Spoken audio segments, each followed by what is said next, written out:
125 kilo की मोमबत्ती की प्रतिमा जलाई गई। ये भारत में बहुत शानदार कार्यक्रम हुआ। आज देश का बच्चा बच्चा जानता है कि धम्मचक्र का मतलब क्या है। बाबा साहब डॉक्टर अम्बेडकर ने आगरा की धरती पर बहुत सारी बातें कही, लेकिन एक आधी बात कही थी। इस बात को ध्यान से सुन रहे धम्मभूमि इस बात को एक्सपोज कर रही है देश में। धम्मभूमि ने इस बात को ठीक से पहचाना। भंते जी ने कहा कि जब बाबा साहब अम्बेडकर अपना भाषण आगरा में दे रहे थे, शाम का वक्त था, आज का ही दिन था, और बाबा साहब ने कहा कि मैं बूढ़ा हो गया हूँ, मैं बीमार भी रहता हूँ, दूसरे देशों की जीवन चाहिए तो दूसरे देशों का, भिक्षा पात्र भी चाहिए तो दूसरे देशों का। भंते जी को बहुत पीड़ा हुई। भंते जी ने कहा ये बुद्ध की धरती है, इसने दुनिया को बुद्ध दिए हैं।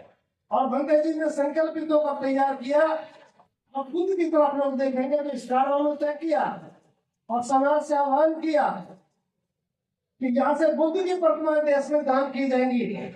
और भंते जी के आह्वान पर सम्मानित दानदाताओं ने 5 प्रतिमाएं दान की और आज उनके द्वारा 18 मार्च को देश के जिन राज्यों से हमारे पास खबर है, ये प्रचलन चल गया है। आज के बाद आज भारत में बाबा साहब अम्बेडकर की इच्छा के अनुरूप यहाँ से खुद पूरे देश में जाएंगे। तो पहली घटना तो मैं आपको बता रहा हूँ कि इस बार धम्म कारवां में प्रतिमाएं दान होंगी जो झांकी में चल कर आई है। दानदाताओं का भी परिचय कराया जाएगा और ग्राहकता को भी परिचय कराया जाएगा। तो धम्म कारवां इस बार देश को बुद्ध दे रहा है। इस बार जोरदार ताली बजाकर स्वागत करें। अब लोग उम्मीद करेंगे कि धम्म कारवां में जाएंगे तो बुद्ध मिलेंगे। देने वाले भी आप हैं और लेने वाले भी आप हैं। भंते जी के आह्वान पर आप समाज के लोगों ने तैयार कर दिया। ये पहला घटनाक्रम है। दूसरा जो बहुत महत्वपूर्ण मैं आपके सामने रख रहा हूँ,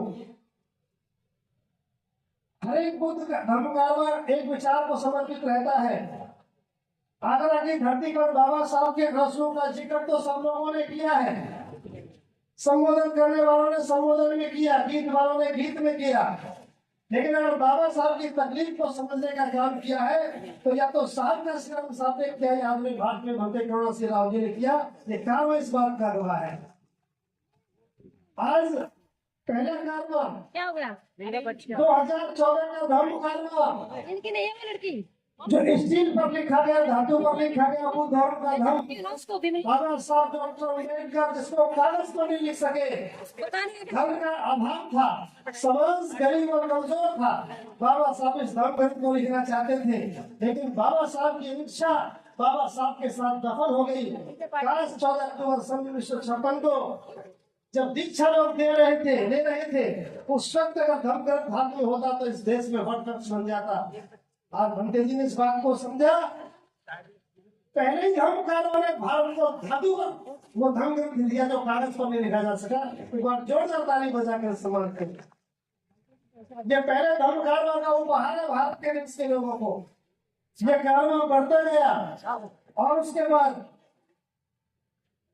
बाबा साहब अम्बेडकर ने कहा कि मैं किसी समाज की प्रगति, समाज की महिलाओं की प्रगति से नापता हूँ। ये बात केवल कही जाती नहीं, लेकिन भंते जी ने आह्वान किया। दूसरा धम्म कारवां निकला महिलाओं की धार्मिक आजादी के लिए।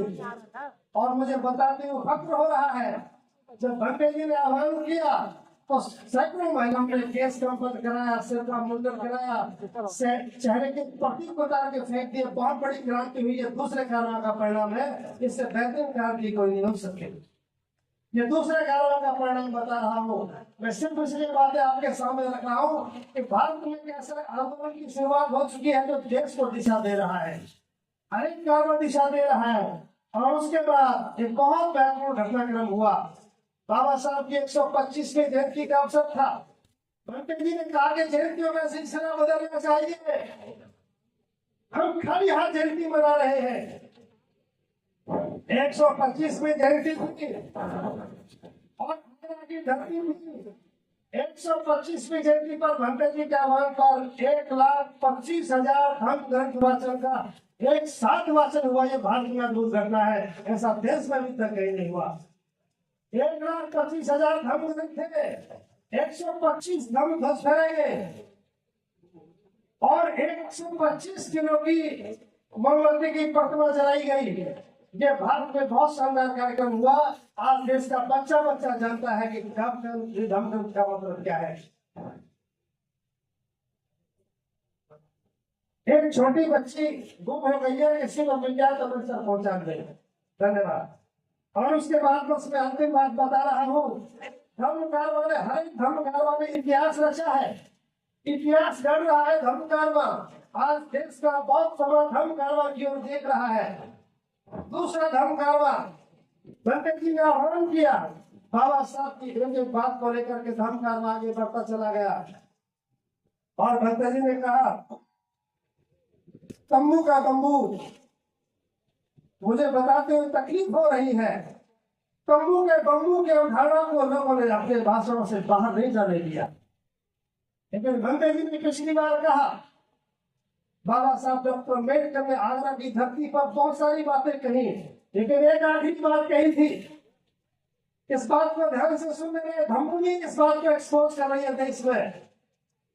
धर्मभूमि ने इस बात को ठीक से पहचाना। बंटे जी ने कहा कि जब बाबा साहब अम्बेडकर अपना भाषण आगरा में दे रहे थे, शाम का वक्त था, आज का ही दिन था, और बाबा साहब ने कहा कि मैं बूढ़ा हो गया हूँ, मैं बीमार भी रहता हूँ, पता नहीं कब तुम्हारे बीच में से चला जाऊं। मैं तो सोच रहा था इस पूरे सामाजिक प्रमुख का हमें अकेला बब्बू हो। मेरी इच्छा थी कि कोई नौजवान निकल कर आता, इस तंबू का बम्बू बनता, मेरी आंखें उसको ढूंढ रही तो मैं चैन से मर जाता। सामान्य साथी ऐसा कहते कहते बाबा साहब का गला भराया और वो खामोश हो गए। लोग इस बात को आज तक कहते रहे। पिछली बार भक्ति जी ने आह्वान किया, कौन बनेगा तंबू का बम्बू? बाबा साहब की आवाज में आवाज मिलाएंगे। सबसे भक्ति करुणा सिंह जी के आह्वान पर पिछला वाला मैदान था संभवतः, और एक आह्वान किया, आवाज दी, पूरा देश इकट्ठा हुआ। तंबू के बम्बू बनने की अवधारणा रखी तो सैकड़ों लोगों ने संकल्प लिया, मैं कह सकता हूँ भले ही वो तंबू बम्बू की अवधारणा को पूरा न कर सके हो, लेकिन बहुत सारे लोग इस बात में आ गए। इस कारवा का बहुत बड़ा देन है। एक बार जोरदार ताली बजाना तंबू के बम्बू के लिए, जो सबने भंते जी के साथ संकल्प हुए। ये धर्म कारवा लोगों को तरस रहा है। और आज फिर मैं एक बात कह रहा हूँ साथियों, ये तो बहुत सारा दिशा इस आंदोलन में भी है। आज के जो मैं बात आपके सामने रख रहा हूँ, इस बार का धर्म कारवा भी जिसके लिए देश के लोग चलकर आए हैं, ये तो बाबा साहब की बहुत बड़ी इच्छा का कार्यक्रम है जो मैं आपको बताने जा रहा हूँ। आज से सैकड़ों साल की बर्बादी का इतिहास में आपके सामने रख रहा हूँ। तमाम विद्वान साथी बैठे हैं, बिल्कुल सदन बैठा है, सारे लोग कह रहे हैं कि तक्षशिला नालंदा बर्बाद हो गया। इसको कौन नहीं जानता कि बुद्ध की धरती को तहस नहस कर दिया। ये तकलीफ की बात है, लेकिन ये अध्याय कब तक चलेगा? भंते करुणा सिंह जी ने कहा, सबसे भंते ने